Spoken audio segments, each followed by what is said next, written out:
The term sequencing has taken seat as an immutable component of the North Korean negotiation lexicon, that for any discussion on U.S. North Korean negotiations to carry weight, the word must be injected skillfully at appropriate points in the debate. We often say the United States and Democratic People's Republic of Korea (DPRK) are at odds with the sequencing. Washington wants Pyongyang to make a declaration of its nuclear weapons and missiles production facilities and fissile materials. The Kim regime wants the Trump administration to agree to a peace declaration to end the Korean War. To North Korea's advantage, this emphasis on sequencing effectively has bought time and diverted our attention from assessing the heart of the matter. Does Kim Jong Un intend to give up his nuclear program? His intentions have been made patent through non-committal, generic statements on the broad denuclearization of the Korean peninsula, repeated in the Panmunjom, Singapore and Pyongyang summit joint declarations. If this hasn't served a point already, North Korea occasionally reminds us that calling for its complete denuclearization, with or without Washington's assurances of regime stability, is an unreachable pie in the distant sky. Take, for example, Foreign Minister Ri Yong-ho's recent speech at the UN General Assembly.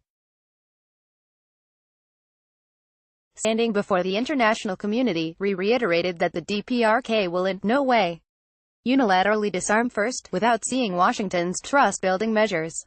Just days before Secretary Mike Richard Pompeo named the wrong person to visit Saudi Arabia amid journalists' disappearance, says Middle East expert. White House, Turkey reached deal for release of detained U.S. pastor. Report Dem senators urge Pompeo to reverse visa policy on diplomats' same-sex partners. Moore's recent visit to Pyongyang, the DPRK's state-run KCNA called U.S.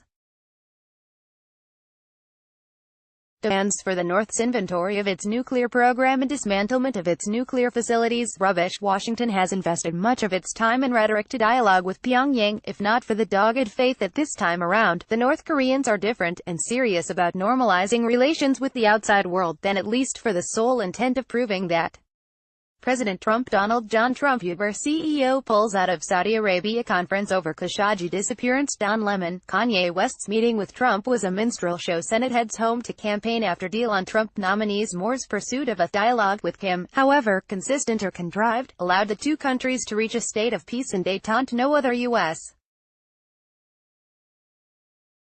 president has attained. To bow out now, without having taken a stab at resolving the problem, could signal defeat, or perhaps risk a greater fallout in relations with North Korea, South Korea and the Northeast Asia region. So the United States persists, but without a clear strategy on dealing with Pyongyang. As the United States continues to waffle on its responses to North Korean action, the DPRK faithfully marches forward according to its long-held strategy, its own sequence map. Kim intends to keep his country's nuclear deterrent to ensure the regime's security and focus on the North's economic development. Talks of denuclearization are coquettish, serving only to tease the region and the international community and entice the major powers to line up to negotiate and meet with Kim. And this strategy appears to be effective, with regional powers subscribing to Pyongyang's sequence.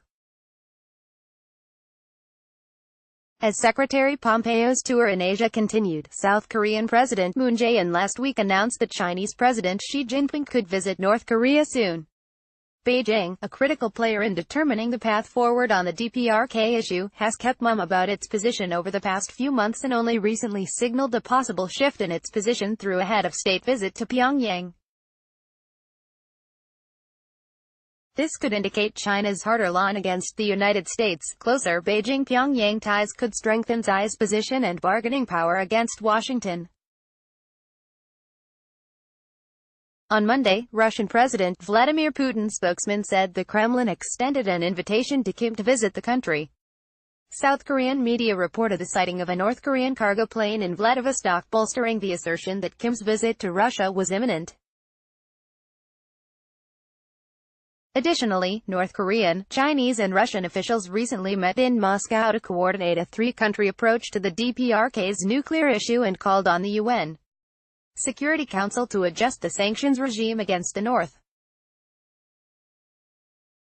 During this meeting, Beijing and Moscow expressed support for Pyongyang's position on phased and synchronized measures to ensure it received compensation and assurances from the international community during the process. On Wednesday, South Korea's foreign ministry announced it may lift unilateral sanctions imposed on North Korea in response to the DPRK's sinking of the Jong Un in 2010, on the grounds that ongoing inter-Korean talks improved relations between Seoul and Pyongyang, calling for a need to flexibly review lifting the punitive measures. Seoul resumed water purification operations and tap water supply to the Inter-Korean Liaison Office in Kaesong. This water also is being provided to North Koreans living nearby. The Unification Ministry justified Seoul's decision as contributing to the denuclearization negotiations by maintaining round-the-clock communications channels through the Kaesong Liaison Office. Whereas Seoul previously took a more cautious approach in balancing its position between Washington, its longtime ally, and Pyongyang, its neighbor across the 38th parallel, the Moon administration now has made its position very clear. South Korea places premium on bolstering inter-Korean rapprochement across economic, educational, humanitarian and cultural lines for a unified One Korea front, which, fortuitously for Pyongyang, is in line with the Kim regime's sequence map of negotiations. As much as there has been talk about the sequencing gap between the United States and North Korea, it seems the only sequence map that has effectively delivered results is that of Pyongyang. Whereas Washington has been hot and cold on its position, the DPRK has never veered off course from its long-term strategy of retaining its nuclear deterrent as a bargaining leverage and enticement for regional powers to negotiate with Kim.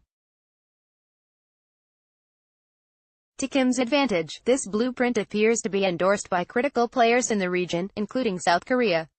Washington has forfeited significant leverage and maneuverability in these negotiations.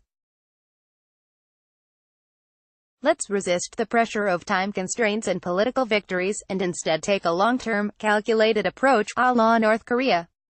Soo Kim is a former CIA and North Korea analyst, focusing on the regime's leadership, nuclear proliferation and propaganda analysis.